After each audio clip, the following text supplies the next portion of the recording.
Good evening. You're now with me, Lorenzo Isaac, for TVS Nightline. We begin with this story. Sarawak Premier Dato' Patinggi Tan Sri Abang Johari Tun Openg says receiving Japan's Order of the Rising Sun, Gold and Silver Star from Emperor Naruhito is a profound honor, not just for him, but for the people of Sarawak. According to him, the recognition underscores the success of Sarawak's forward-looking policies, driving sustainable growth while safeguarding the environment and improving people's life. Maknanya dunia mengiktiraflah pembangunan kita dan juga dasar-dasar yang telah kita laksanakan di Sarawak. Tapi yang penting ialah mereka mengiktiraf bahawa kita juga meroka ke bidang yang baru dalam era yang baru ini, dan mereka rasa bahawa kita sudah bersama-sama dengan negara yang hendak melihat dan juga meneroka dasar-dasar yang akan memberi kelebihan kepada kelestarian alam sekitar dan juga untuk menambahkan pendapatan rakyat dan household income. In a press conference after the presentation ceremony at the Tokyo Imperial Palace, Abang Johari says he had the rare honor of personally meeting Japan's Emperor Naruhito, who expressed deep appreciation for the strong ties between Malaysia and Japan. The Premier also introduced Sarawak to the Emperor, who was already aware of the state's rapid economic progress and bold green initiatives. He adds that Japan's highest honor reflects growing confidence in Sarawak's effort to deepen economic cooperation and lead the way in new energy and future technologies. Pada umumnya hanya 3 penerima daripada 2 negara yang menerima anugerah serupa dengan saya, dan saya rasa bahawa ini adalah satu penghormatan kepada negeri Sarawak. Kerana yang menerima itu adalah mereka yang telah banyak menyumbang kepada bukan saja perhubungan antara negara mereka dengan Jepun, tetapi yang telah mencipta beberapa pembangunan ekonomi yang agak tinggi di antara mereka dengan Jepun. Abang Johari says he hopes this prestigious honor will inspire Sarawak's youth to aim higher and achieve excellence on the global stage.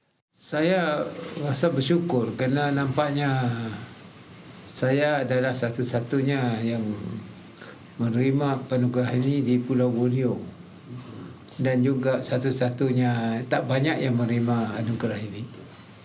Dan ini bermakna bahawa anak Sarawak, kalau mereka fokus kepada bidang-bidang yang baru dan mencapai kejayaan, dunia akan mengiktirafkan kita. Sarawak Premier Dato' Patinggi Tan Sri Abang Johari Tun Openg has arrived in Seoul, South Korea for a 2-day official visit. He is scheduled to chair the 36th Executive Committee meeting of the Regional Islamic Organization of Southeast Asia and the Pacific, or RICEP, attended by 14 members from countries including Malaysia, Thailand, Singapore, Taiwan, Korea, Japan, Australia, New Zealand, and Fiji. Among the key agenda items are reports on activities from the Northern, Central, and Southern zones, as well as the Women's Wing for 2025. Abang Johari, who is also the RICEP president, is expected to discuss proposed dates and the location for the 21st RICEP General Assembly in 2026. Other agenda items include amendments to the organization's constitution and applications for new membership. During his visit, Abang Johari will also officiate a kindergarten and oversee upgrades to the Seoul Central Mosque under the Korean Muslim Federation. Prior to arriving in Seoul, Abang Johari was awarded Japan's Order of the Rising Sun, Gold and Silver Star in recognition of his efforts to strengthen relations between Japan and Malaysia.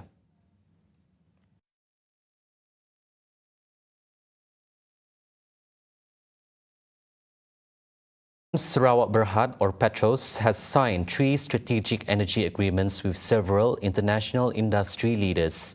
The agreements aim to strengthen onshore oils and gas exploration capabilities and accelerate the implementation of carbon capture, utilization and storage, or CCUS, initiatives in Sarawak. The agreement, witnessed by Petros chairman Tan Sri Dato' Amar Hamid Bugo, who was signed with Japan Organisation for Metals and Energy Security (JOGMEC), SC Tubular Solutions, Malaysia Sendirian Berhad, Superconducting Sensor Technology Corporation, and Woodside Energy. Hamid said these strategic partnerships mark a significant milestone in Petros' efforts to shape Sarawak's energy future. He added that the collaboration strengthen partnerships and harness innovation while building a reliable, fair and inclusive energy ecosystem. Under the Joint Study Agreement, or JSA, with JOGMEC, Petros will begin its first onshore exploration project in the Mukah Balingian area.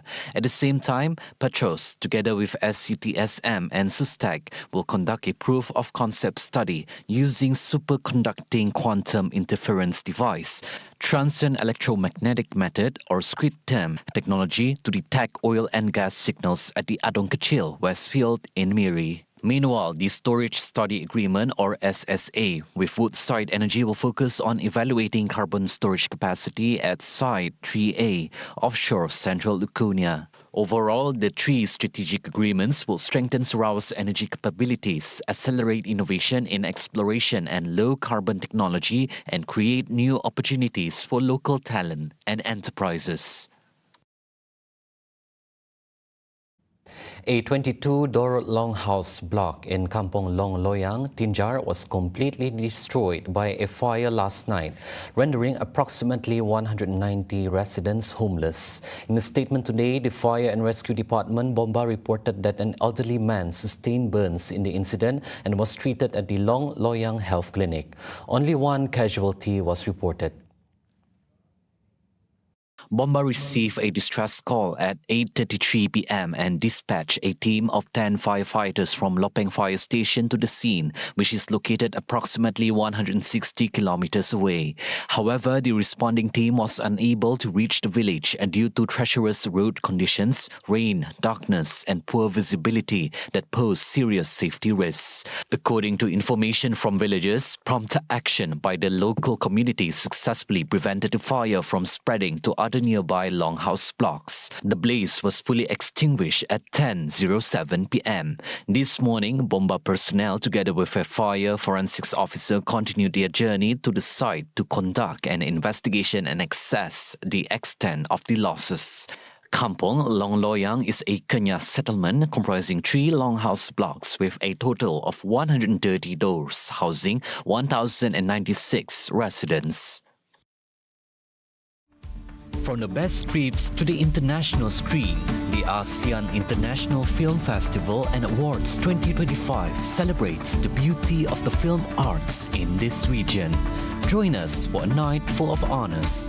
IFA 2025, November 15 at 9 p.m. only on TVS. Welcome back. The ringgit, which is currently traded at 4 ringgit and 60 cents against the US dollar, has emerged as Asia's best performing currency. Prime Minister Dato' Sri Anwar Ibrahim said this achievement was made despite earlier criticism when the domestic currency weakened against the US dollar.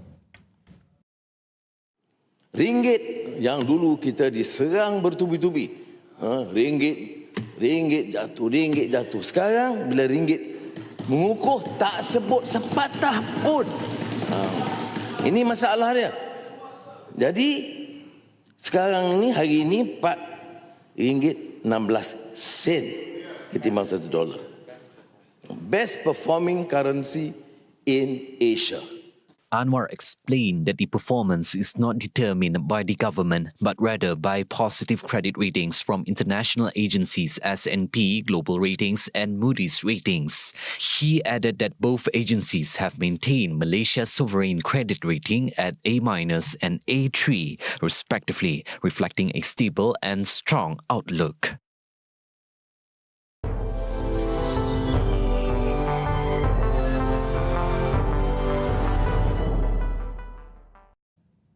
On to world news. The death toll from Super Typhoon FUNG-WONG, locally known as UWAN, has risen to 18, bringing the total number of storm-related fatalities in the Philippines to more than 250. Local authorities reported that the typhoon displaced around 1.4 million people before weakening into a severe tropical storm on Tuesday, even as it began dumping heavy rain on neighboring Taiwan ahead of its expected landfall on Wednesday.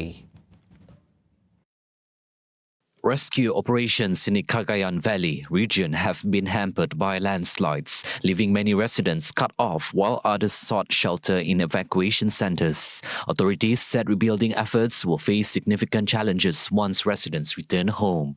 Restoring essential services disrupted by the storm is now the immediate priority.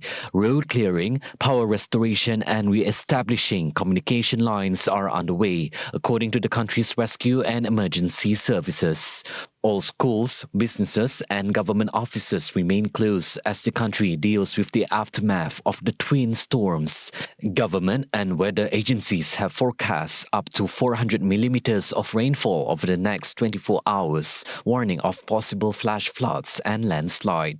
President Lai Ching-te has urged the public to avoid mountainous and coastal areas and to remain safe during the ongoing storm conditions. Indian Prime Minister Narendra Modi has described the deadly car explosion in the heart of Delhi that killed at least 8 people as a conspiracy, vowing that those responsible will face justice. Police have yet to confirm the exact cause of Monday's blast near the historic Red Fort, a major landmark and site of the annual Independence Day speech by the Prime Minister. The explosion is the first major security incident since April 22nd, when 26 civilians were killed at the tourist site of Pahalgam in Indian-administered Kashmir, triggering clashes with Pakistan. Modi, speaking during a state visit to neighboring Bhutan, assured that investigative agencies would uncover the full conspiracy and bring all those involved to justice. All those responsible will be brought to justice. At least 19 others were injured when flames engulfed several vehicles. Crime scene investigators combed through the wreckage early Tuesday. The blast came hours after police said they had arrested a gang linked to explosive materials and assault rifles. Senior Delhi police officer Raja Bantia said the blast is being investigated under anti-terrorism laws. Investigation is going on and we cannot conclusively comment upon anything. Once we have the facts, hard facts in hand, then only we'll be able to tell. Officials said the suspects had ties to Jaish-e-Mohammed, a Pakistan-based Islamist group, and Ansar Ghazwat-ul-Hind, a Kashmir offshoot of Al-Qaeda. Both groups are listed as terrorist organizations in India. Get all the updates you need all in one app. TVS Inspire brings you live updates on events, news, and programs. Available now on the Apple App Store and Google Play Store. TVS Inspire will on your screen anytime, anywhere. Those were the updates on TVS Nightline. I'm Lorenzo Isaac. Thank you for watching and have a good night.